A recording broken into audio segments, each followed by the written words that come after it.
Does sales sometimes scare you?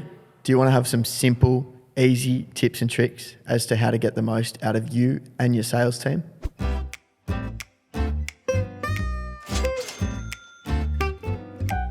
think the first thing is to sort of figure out what approach is going to suit you best. Some people are really people and they don't find any challenge with going and selling themselves and doing that sort of thing.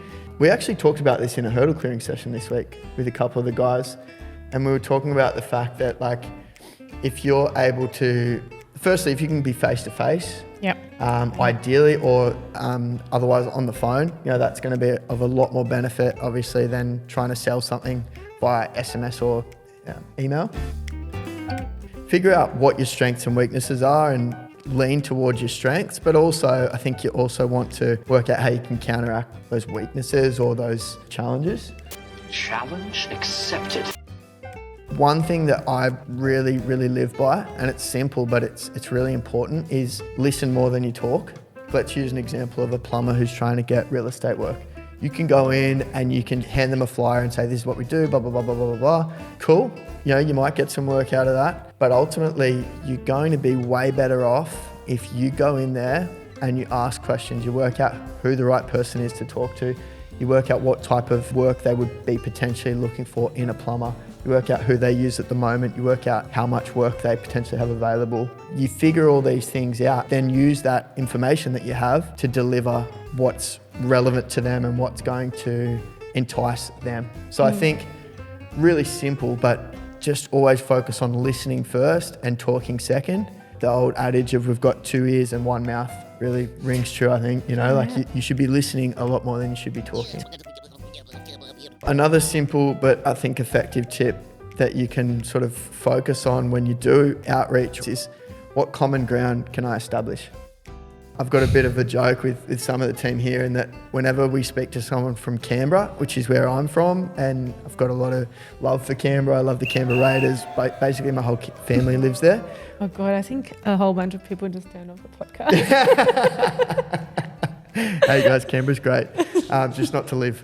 But whenever somebody tells me they're from Canberra, my eyes light up and I get excited because I'm like, oh great, we can talk about Canberra, and I can feel connected with this person through paying out Canberra or talking about the Raiders or talking about the shitty weather in winter, finding that common ground. For you it would be if someone was into kite surfing, you'd be talking to them all day.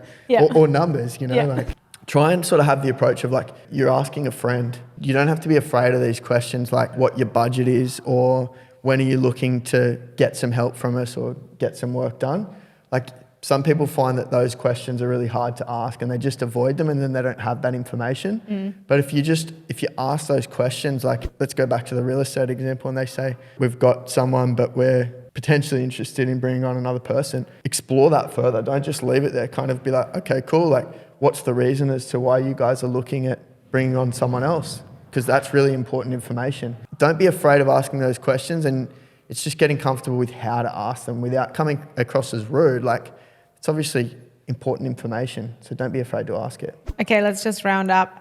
What's a bit of a tip to train someone else in sales? It's important to have a structure or an outline. One resource that I'd recommend is Jordan Belfort's Straight Line Sales. He's got a book. He's the Wolf of Wall Street guy, so probably sounds like it's going against a lot of the stuff that we're saying, but basically what he focuses on is having a structure in place, and you can sort of move away from that structure with these conversations, but ultimately you've got certain points of that interaction that you want to be hitting. And I think that's really important for when you bring new people on, to have a structure in place, because it gives them confidence over what they need to be doing.